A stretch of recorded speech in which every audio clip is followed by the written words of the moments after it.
जिला अध्यक्ष भाई राम जी और मंच पर उपस्थित कांग्रेस पार्टी के प्रदेश के अध्यक्ष डॉक्टर अजय कुमार जी, राष्ट्रीय जनता दल के प्रदेश अध्यक्ष श्री गौतम सागर राणा जी और मंच पर उपस्थित कांग्रेस पार्टी, झारखंड मुक्ति मोर्चा, राष्ट्रीय जनता दल और झारखंड विकास मोर्चा के तमाम जिला के, प्रदेश के और केंद्र के तमाम नेतागण और इस सभा में उपस्थित महागठबंधन के कार्यकर्ता बहनों और भाइयों प्रेस के साथ आज नामांकन पत्र दाखिल किए हैं और इस दाखिल समारोह में आप सब लोग यहाँ इतनी बड़ी तादाद में इस चिलचिलाते धूप में आप सब लोग उपस्थित हुए, उसके लिए मैं आप सबको अपनी ओर से बहुत बहुत बधाई और बहुत बहुत धन्यवाद देता हूँ, क्योंकि आपने इस चिलचिलाते धूप में जिस प्रकार से आप सब लोग यहाँ बैठे हैं, मेरा विश्वास है कि 6 मई को भी आप उसी प्रकार से सुबह से शाम तक पोलिंग बूथ पर उपस्थित होकर के अब एक एक मतदाता को घर से अब निकाल करके अब वोट डलवाएंगे कंडी छाप में। ये अब मैं पूरे विश्वास के साथ आप सब लोगों को बधाई और धन्यवाद देता हूं। चुनाव के आज जो देश की लोकसभा का चुनाव है और इस चुनाव में हम सब लोग गांव में जाएंगे वोट मांगने के लिए, तो मैं इतना ही कहूंगा कि हमें गांव के लोगों को ये बातें जरूर बतानी चाहिए कि एक वोट से इस देश की सरकार अगले 5 वर्षों के लिए बनने वाली है। इसलिए कोई भी लोग गलती ना करे, ये हमें इस बात की हिदायत गांव गांव में जाकर के हमें बतानी, नहीं तो अगले 5 वर्षों तक पूरे देश को ये भुगतना पड़ेगा। और ये मैं इसलिए कह रहा हूं कि अगर पिछले 5 वर्षों को देखेंगे तो हमें किस प्रकार से देश ने भुगता है। 2014 के अब लोकसभा चुनाव की याद करो, उस समय देश के प्रधानमंत्री आज जो मोदी जी है, उस समय उन्होंने घूम घूम करके क्या क्या वादा किया था, क्या उन्होंने कहा था, उन बातों को आप सबको याद है। नौजवानों के लिए रोजगार की उन्होंने बात की कि प्रत्येक साल 2 करोड़ नौजवानों को रोजगार देंगे, लेकिन आज उन्होंने 2 करोड़ के हिसाब से तो 10 करोड़ नौजवानों को रोजगार मिल गया होता। आप तो रोजगार की वो चर्चा ही नहीं करते, बल्कि आप तो सरकारी रिपोर्ट बता रही है कि इन 5 वर्षों में 12 करोड़ से अधिक बेरोजगारों ने एम्प्लॉयमेंट एक्शन में इन्वॉल्वमेंट करा है, यानी इतनी बड़ी तादाद में बेरोजगारी। आप सोच सकते क्या हालत है।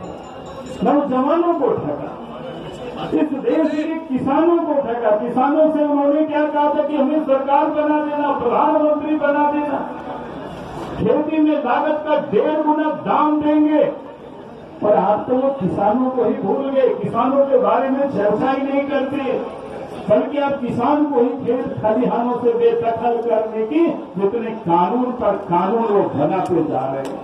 और इसलिए मैं आप सब लोगों से कह रहा हूं, इस सरकार जवानों के विरोधी है, किसानों के विरोधी है, जहां तक कि देशवासियों से भी उन्होंने कही काला धन लाने की बात की, वो भी किया नहीं। आप तो बताते भी नहीं कितनी काला धन लाए, बल्कि इस देश की धरती से गरीब जनता की जो गाढ़ी कमाई का पैसा था उसको भी उन्होंने लुटा दिया। लोग यहां से लेकर के भाग गए। इसलिए मैं आप सबसे कह रहा हूं कि देश में ये जो सरकार 2014 में झूठ बोल करके वोट मांगा और आज पूरे देश को लूट भी रहे, पूरे देश को लुटवा भी रहे। उस समय तो बड़ी गर्व के साथ आज देश के प्रधानमंत्री मोदी जी उस समय कहते थे कि कांग्रेस ने 60 साल राज किया, हमें अब 60 महीना के लिए समय दिया। लेकिन 60 महीना को किस प्रकार से उन्होंने बर्बाद किया है, काम नहीं किया है। 60 महीनों में से सरकारी रिपोर्ट है 22 महीनों तक देश के प्रधानमंत्री विदेश ये घूमते रहे, विदेश की यात्रा करते रहे। जरा सोचिए क्या काम किया। इसलिए भाई और बहनों, मैं आप सब लोगों से कह रहा हूं कि आज जो ये सरकार है ये जनता की नहीं है, गरीबों की नहीं है, किसानों की नहीं है, मजदूरों की नहीं है। आदिवासियों की नहीं है, दलितों की नहीं है, माइनॉरिटीज की नहीं है। जो वादा किया उस वादा को भी उन्होंने पूरा नहीं किया। और काम क्या किया? जो उन्होंने कहा नहीं था वो काम को इन्होंने करना प्रारंभ किया। इस देश के जितने भी संवैधानिक संस्थान है उसको समाप्त करने की इन्होंने कोशिश किया, उसको कमजोर करने की कोशिश किया। चाहे सीबीआई हो, चाहे सीबीसी हो, चाहे इलेक्शन कमीशन हो, यहां तक कि देश की अदालत को भी इन्होंने नहीं छोड़ा। पिछले दिनों आप सबने दुनिया ने देखा, 4-4 जजों ने प्रेस कॉन्फ्रेंस करके कहा लोकतंत्र ठीक से चल नहीं रहा। यानी इस देश के संवैधानिक संस्था लोकतंत्र को कमजोर करने की कोशिश की, संविधान को समाप्त करने की कोशिश की। और उन्होंने क्या किया? इस देश में जो सदियों से एक साथ लोग रहते थे, जो भारतवर्ष की जो पहचान थी, अनेकता में एकता, विविधता में एकता की जो पहचान थी, उसको समाप्त करने की इन्होंने कोशिश किया। समाज को आपस में लड़ाने का इन्होंने काम किया। अब पूरे 5 वर्षों की अगर आप देखें तो इस 5 वर्षों में मोदी के शासन में, बीजेपी के शासन में सबसे अधिक इस देश में दंगे फसाद हुए। झारखंड भी उससे अछूता नहीं रहा कि हम सबसे अधिक स्वराज्य बनने के बाद ये दंगे फसाद की घटनाएं। और जितनी भी जांच आए उस जांच रिपोर्ट ये कहती है, सरकारी जांच रिपोर्ट कहती है, झारखंड में जितने भी दंगे फसाद हुए उसका जो नेतृत्व करने वाले लोग थे या तो बीजेपी के नेता थे या उनके सहयोगी संगठन के लोग। और सरकार ने उन लोगों के ऊपर कोई कार्रवाई नहीं की। और इसीलिए आज इस राज्य में, देश में गुंडागर्दी होती है। आपने सुना होगा देश में एक नया शब्द बड़ी प्रचलित हो, मॉब लिंचिंग का। देश के अंदर में मॉब लिंचिंग भीड़ के द्वारा इतनी हत्याएं हुई, झारखंड भी उसे कम नहीं रहा। और जहां लोगों ने हत्याएं की उनको पारितोषिक और उनको प्रोत्साहित किया सरकार में बैठे हुए लोगों ने। और इसलिए मैं आप सबसे कह रहा हूं, उन्होंने वादा किया, उन्होंने काम नहीं किया। तो इनको काम नहीं करना चाहिए तो वो काम किया। और इसीलिए आज इस देश के तमाम जो अपोजिशन पॉलिटिकल पार्टी है, झारखंड प्रदेश के जितने भी राज्य अपोजिशन पॉलिटिकल पार्टी है, एक यूपीए गठबंधन कांग्रेस के नेतृत्व में देश में आज हम सब लोग चुनाव लड़ रहे हैं। और कांग्रेस पार्टी के जो घोषणा पत्र आप सब लोगों ने देखा, अभी डॉक्टर अजय बता रहे थे, डॉक्टर अजय जी, कि आप सबको ध्यान में आ गया सारी बातें। तो उन्होंने किस प्रकार से कहा कि देश से हमें गरीबी को मिटाना है, गरीबों को नहीं मिटाना है। बीजेपी गरीबों को मिटाने में लगी हुई है। और गरीबी को मिटाने के लिए उन्होंने कहा घोषणा पत्र में जो 72,000 रुपया सालाना उन गरीबों को मिलेगा। शिक्षा में, स्वास्थ्य में, बजट में बढ़ोतरी की जाएगी ताकि गरीब से गरीब बच्चे भी अच्छी पढ़ाई कर सके, उनकी भी अच्छे इलाज हो सके। आज तो बीजेपी ने कैसे ठगा है, मोदी जी ने कैसे ठगा है। देश के प्रधानमंत्री से रांची की धरती में आते हैं, आयुष्मान भारत योजना का उद्घाटन करते हैं, कार्ड लोगों को थमाते हैं और कहते हैं 5 लाख रुपया तक का लाभ मिलेगा। हॉस्पिटल जाते हैं तो वहां किसी का कोई दाखिला नहीं होता है, कोई इलाज नहीं होता है। यानी मजाक उन गरीबों के साथ भी इन्होंने किया। और इसीलिए आज मैं आप सब लोगों से यही कहने के लिए खड़ा हुआ हूं कि आप इन बातों को हमें गांव में जाकर के जरूर बताना कि यूपीए गठबंधन की सरकार बनेगी तो इस देश से गरीबी को हम सब लोग मिटाने के लिए जो कांग्रेस पार्टी के जो राहुल गांधी जी ने जो घोषणा पत्र जारी किया है उसकी आप सब ने देखा होगा, उसको छोटे छोटे गांव गांव तक पहुंचाना, यही मैं आज आप सबसे निवेदन कर रहा हूं। अभी झारखंड प्रदेश में भी आपकी कोई सरकार ने किस प्रकार से मोदी को पहले करते थे, न खाएंगे न खाने देंगे, लेकिन अब भ्रष्टाचार यहाँ से वहां तक फैला हुआ है। और जहां देश के प्रधानमंत्री खुद भ्रष्टाचार में डूबा हुआ हो तो फिर भ्रष्टाचार कैसे समाप्त हो सकता है। आज तो राफेल सब कुछ है। राफेल जहाज की खरीदारी में किस प्रकार से उन्होंने अनिल अंबानी को लाभ पहुंचाने के लिए सारे नियम कानून को उन्होंने बदल दिया। और आज अगर वो ईमानदार होते तो जांच एजेंसी से जांच कराते, पार्लियामेंट की कमेटी से जांच कराते, लेकिन उस पर चुप लगा दिया। इसलिए मैं आज आप सबसे कह रहा हूं, चाहे वो झारखंड से लेकर के केंद्र तक भ्रष्टाचार ही भ्रष्टाचार। और कल परसों तो देखे हेलीकॉप्टर जिससे प्रधानमंत्री जाते हैं कर्नाटक में, और हेलीकॉप्टर से काला बक्सा लेकर के लोग भाग रहे हैं। क्या है उस काला बक्सा में, क्या लेकर के जा रहे हैं? और ये राष्ट्रभक्ति के बड़े बड़े प्रमाण देते हैं, बताते हैं कि राष्ट्रभक्ति की ये लोग बात करते हैं।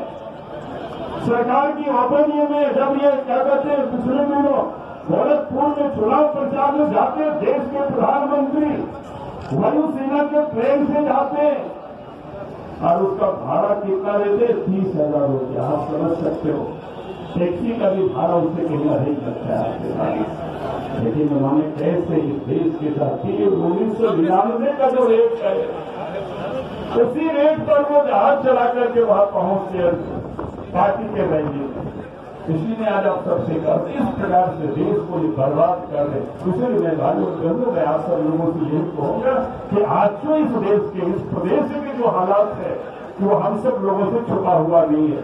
यहाँ गरीबों के क्या हालत है, कोई देखने वाला नहीं, कोई सुनने वाला नहीं। आदिवासी हो, दलित हो, पिछड़ा हो, कमजोर तबके के लोग सबों को ये ठग रहे, सबों को लूट रहे, सबों को जमीन से ये बेदखल कर रहे हैं।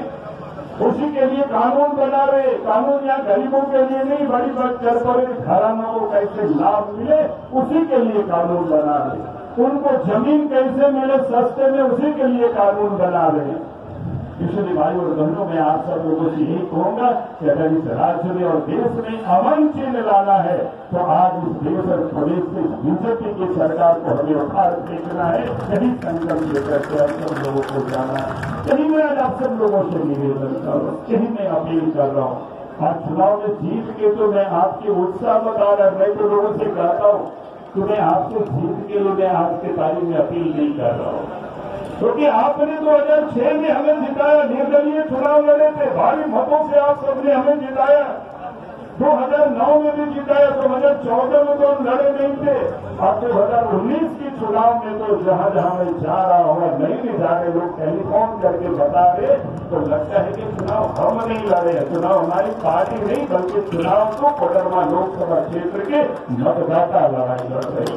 वो आगे आकर के सब जगह टेलीफोन कर रहे। इसलिए मैं आप सभी भाई और बहनों से ये कहूंगा, चुनाव जीत में तो कोई शक नहीं है, लेकिन आप कोडरमा क्षेत्र से रिकॉर्ड बना दीजिए, नए रिकॉर्ड स्थापित करिए। यही मैं आज आप सभी कार्यकर्ता बहनों और भाइयों से मैं यही निवेदन करूंगा, क्योंकि आप जितनी रिकॉर्ड आप बनाएंगे वही हमारे में जो ताकत होगी, और उसी ताकत के बदौलत हम सब लोग इस झारखंड प्रदेश या इस कोडरमा क्षेत्र के विकास में हम लोग उसका योगदान दे पाएंगे। और इसलिए मैं फिर से आप सबको बहुत बहुत बधाई। और आखिरी में यही मैं निवेदन करूंगा कि आप 6 तारीख को आप प्रातः काल उस दिन मुसलमान भाइयों से भी मैं आग्रह करता हूं, क्योंकि उस समय पवित्र रमजान का महीना प्रारंभ हो रहा है। आपके पास ये तकलीफें होगी क्योंकि इतना चिलचिलाती धूप है, लेकिन लोकतंत्र का महापर्व में पवित्र काम आप उस पवित्र महीना के शुरुआत दिन से आप करें। सब रिक्वेस्ट करके पहले ही लाइन में लग जाए और एक एक वोट कंगी छाप में दे करके इस राज्य से, इस कोडरमा क्षेत्र से जहां भारतीय जनता पार्टी को उखाड़ करके फेंकना है, एक शुभ काम आपके हाथों से प्रारंभ हो। यही निवेदन और यही अपील के साथ मैं अपनी बातों को समाप्त करता हूं। बहुत बहुत धन्यवाद। जय हिंद, जय भारत, आदाब, नमस्कार।